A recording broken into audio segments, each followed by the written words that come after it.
أعوذ بالله من الشيطان الرجيم بسم الله الرحمن الرحيم الحمد لله رب العالمين والصلاة والسلام. Всякая хвала Всевышнему Аллаху, защита от бед и невзгод и лучшие из приветствий Его посланнику Мухаммаду, Его семейству и всем сподвижникам. Ассаламу алейкум, дорогие братья и сестры, мои односельчане и приезжие гости. Несмотря на то, что этот праздничный мавлид проводится от моего имени, в его организации приняло участие множество людей, как моих односельчан, так и приезжих гостей. Да примет Аллах каждый шаг и любую помощь каждого из них. Да увеличит в тысячи и тысячи раз вознаграждение за садака и подарки. Да соберет нас по своей безграничной милости в раю, так же, как собрал сегодня здесь. У нас есть надежда, что так и будет, иншаллаху рахман.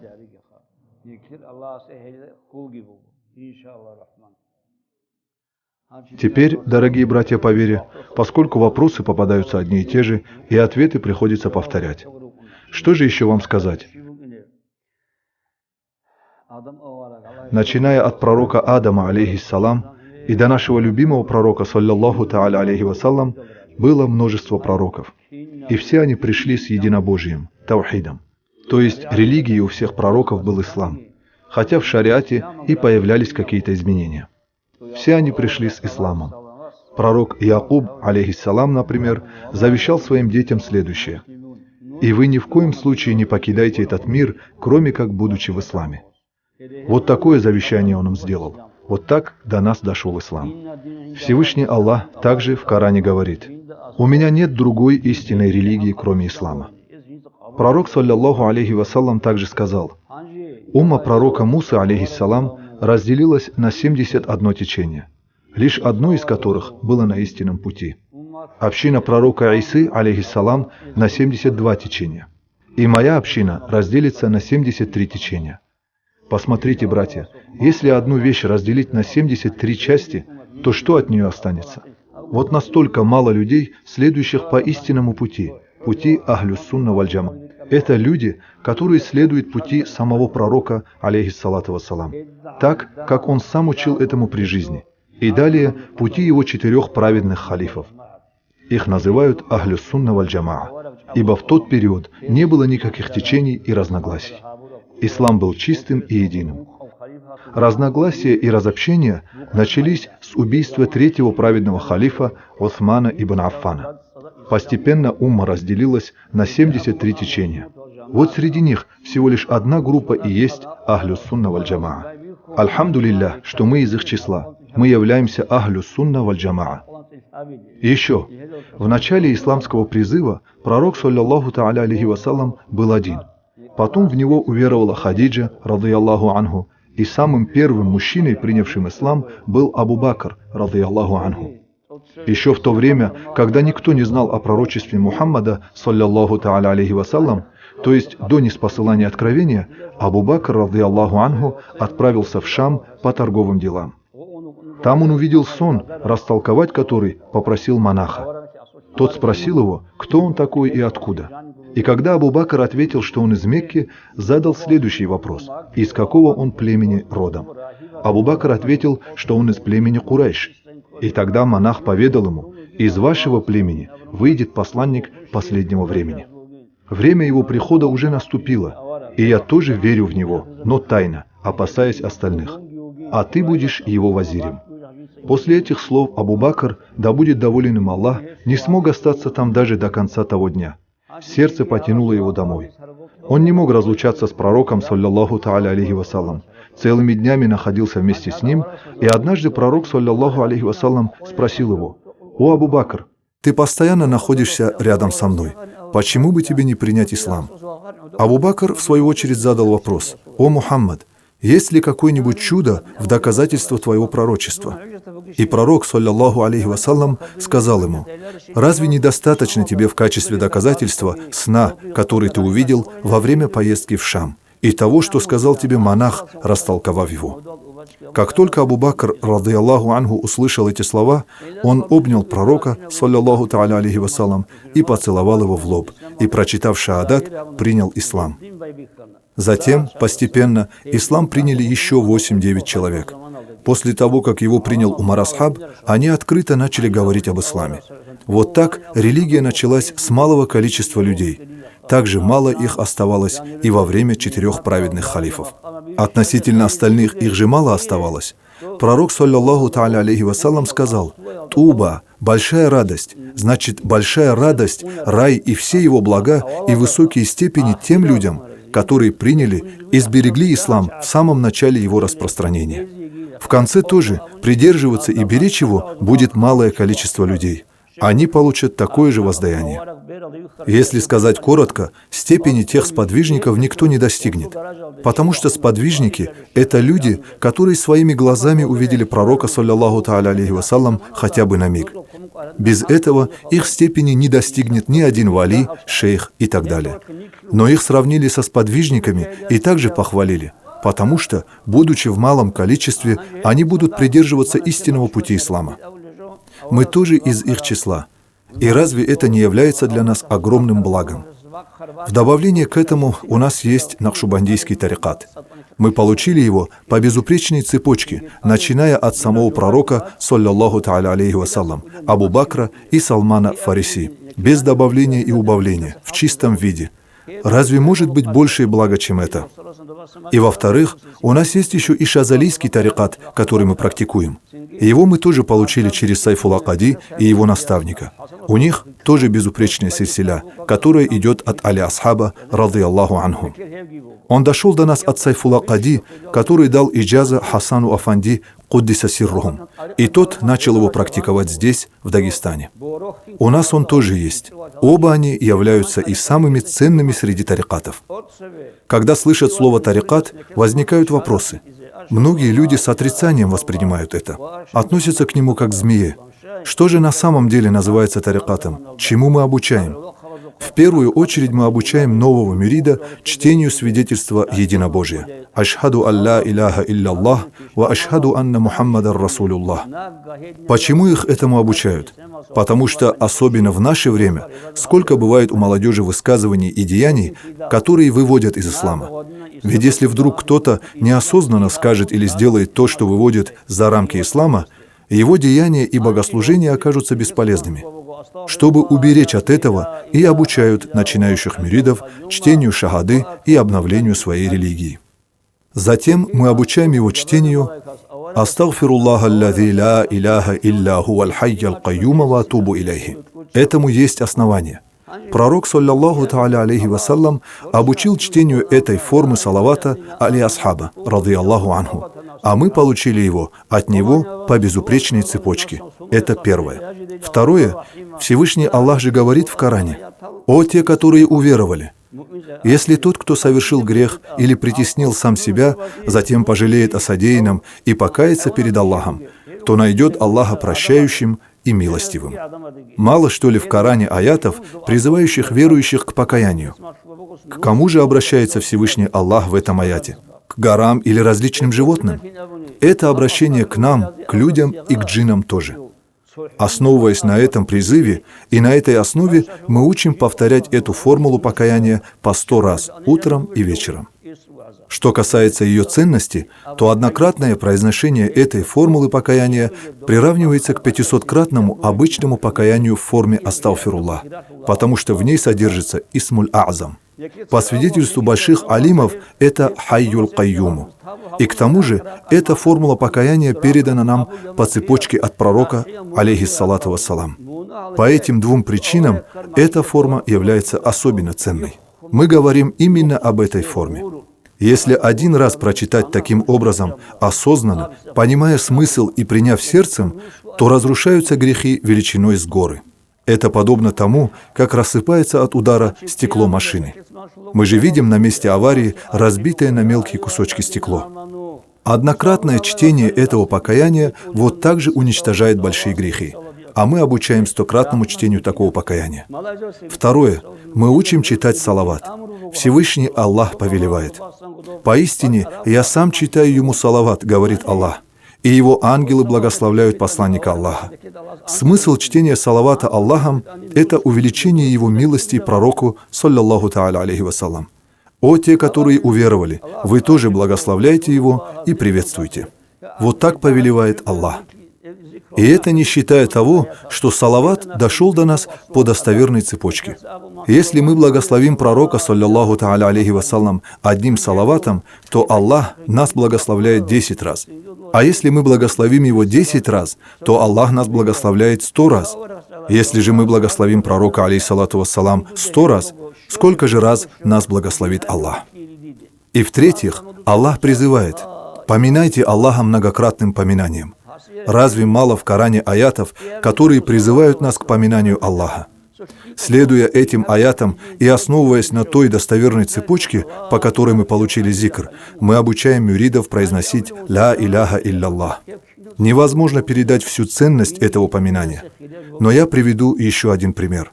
Муса, алейхиссалам, обратился к Аллаху: «О Всевышний Аллах, обучи меня тому, что легко приведет меня к познанию Тебя». Всевышний ему ответил: «О Муса, скажи «Ля иляха илляллах». Ему этого не хватило, и он снова обратился к Аллаху: «О Аллах, обучи меня чему-нибудь легкому, с помощью чего я быстрее всех Тебя познаю». Аллах снова ответил ему: «Муса, ты скажи «Ля иляха илляллах». Тогда Муса, алейхиссалам, воскликнул: «О Аллах, это говорят все, я же хотел чего-то особенного». Тогда Всевышний сказал: «О Муса, если положить на одну чашу весов все 7 земель и небес и все, что в них, а на другую слова «Ля иляха илляллах», то эти слова перевесят». Мы обучаем 100 раз произносить «Ля иляха илляллах». Тот, кто повторяет истихфар, салават пророку, саллаллаху та'аля алейхи вассалям, и «Ля иляха илляллах», считается начинающим мюридом. Это как ученик начальных классов. Разве разумный человек может называть это ширком или испытывать к этому неприязнь? Только глупец способен на это. Где доказательства того, что это ширк? Какие у них есть основания называть это ширком? Если есть доказательства, пусть приведут их.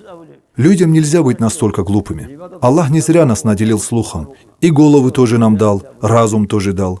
Он все это дал нам, чтобы использовали на благо. Молодым людям следует беречь себя, используя свой разум, особенно в наше время. Нельзя слушаться, кого попало. Вы же видите, как народ пропадает. Будьте осторожны. В нашем шазалийском вирде после каждого 100-го истихфара или салавата или зикру мы учим произносить: «О Аллах, Ты моя цель, и лишь к Твоему довольству я стремлюсь». Что же это означает и для чего мы это говорим? Дело в том, что люди, занимающиеся богослужением, подразделяются на 3 категории. Одни из них совершают его для показухи. Это все пропадет зря, и даже вот столько им не будет от этого пользы. Другие, чтобы достигнуть рая или уберечься от ада. Это 2-я категория. А третьи лишь ради довольства Всевышнего Аллаха. Они говорят: «Иляхи анта максуди». Смысл этих слов: «О Аллах, я поклоняюсь, чтобы познать Тебя». Ни достижение рая, ни защита от ада не является моей целью. Моя цель — познать Тебя.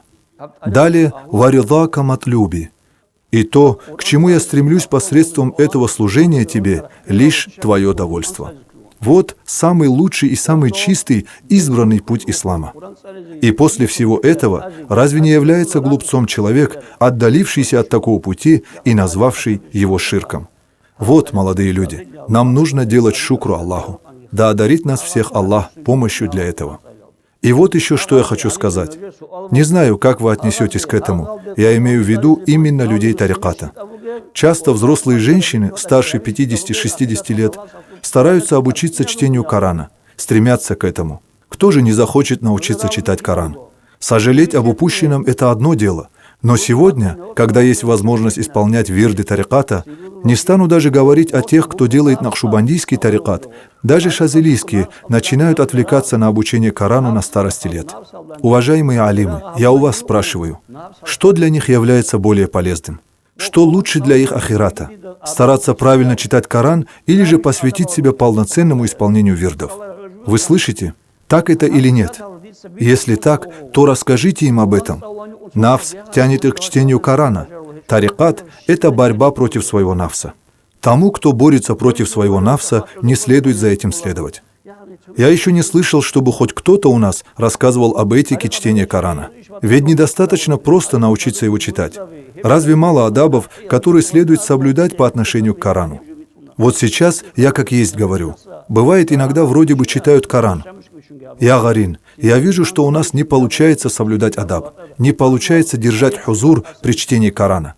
Думаю, что же тогда из этого получится? Другое дело, люди, которые не находятся в тарикате, пусть делают, что пожелают. Но люди тариката должны знать, что им более полезно чтение вирдов. Это я говорю им, пожилым людям.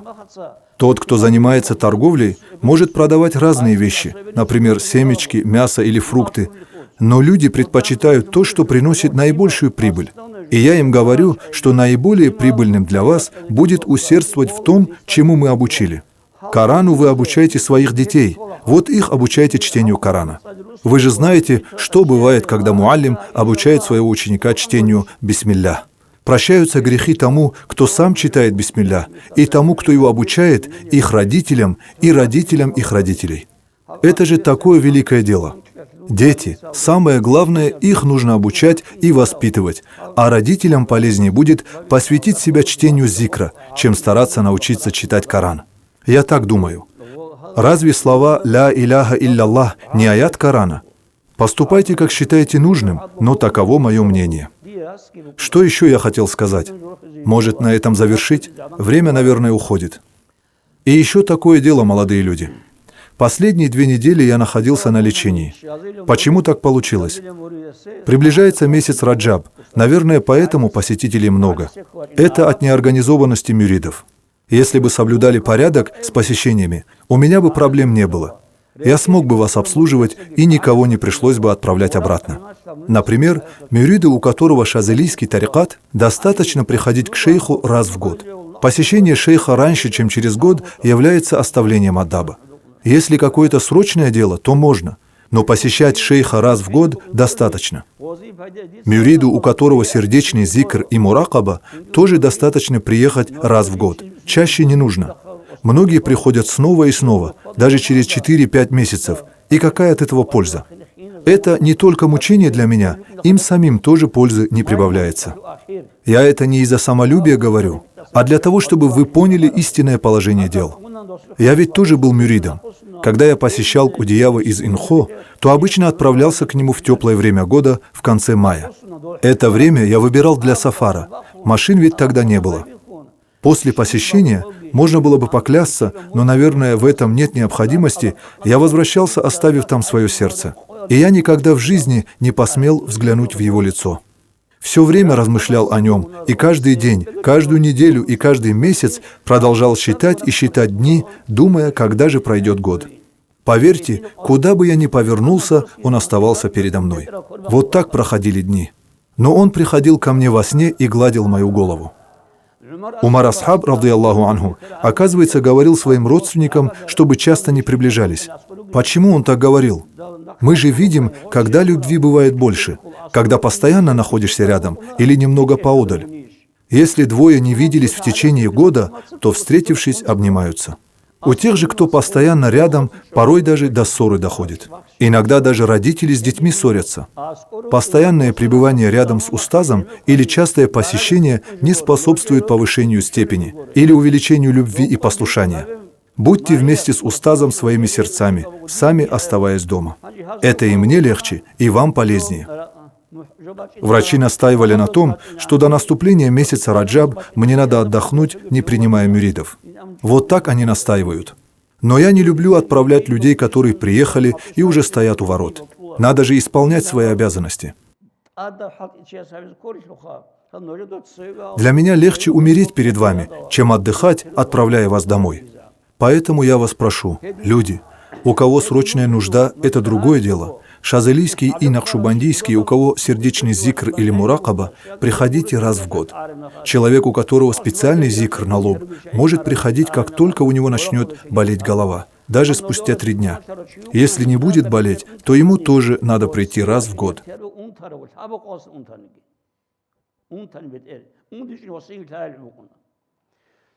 Мюрид, который делал шазалийский по 700 и ему уменьшили до 100 и обучили нахшубандийской рабите, может приехать через 3 месяца. И у него есть такое право.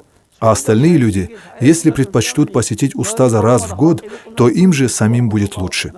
Народ тоже будет в норме, и я не буду болеть, иншаллах, и вас тоже не придется отправлять, не приняв. Вассаламу алейкум ва рахматуллахи ва баракату.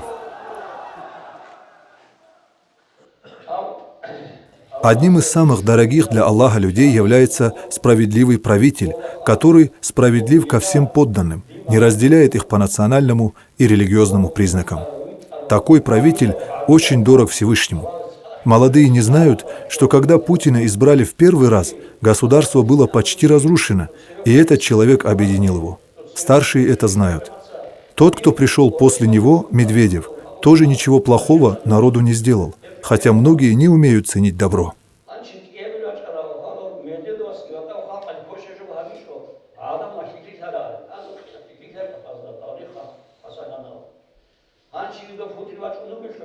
И теперь снова Путин победил и вернется. На днях будет его утверждение. Я бы хотел прочитать ему хорошее дуа, и чтобы вы говорили аминь. Вы согласны?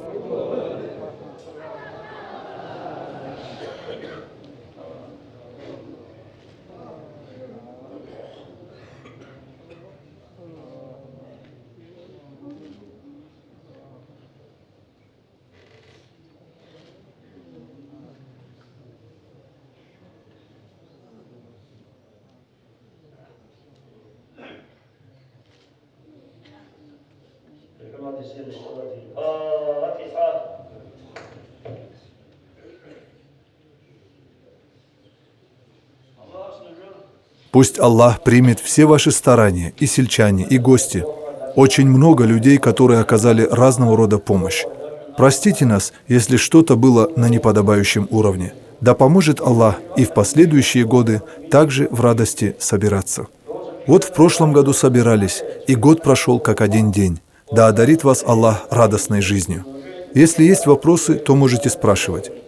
Еще раз повторяю, вы всем тоже скажите. Частое посещение устаза не приносит вам пользы. Достаточно приходить в год один раз. Вот я вам говорю, в свое время я целый год ждал этого момента. Сердце сжималось от тоски. Так всем и передайте. Пусть Аллах даст вам тауфик.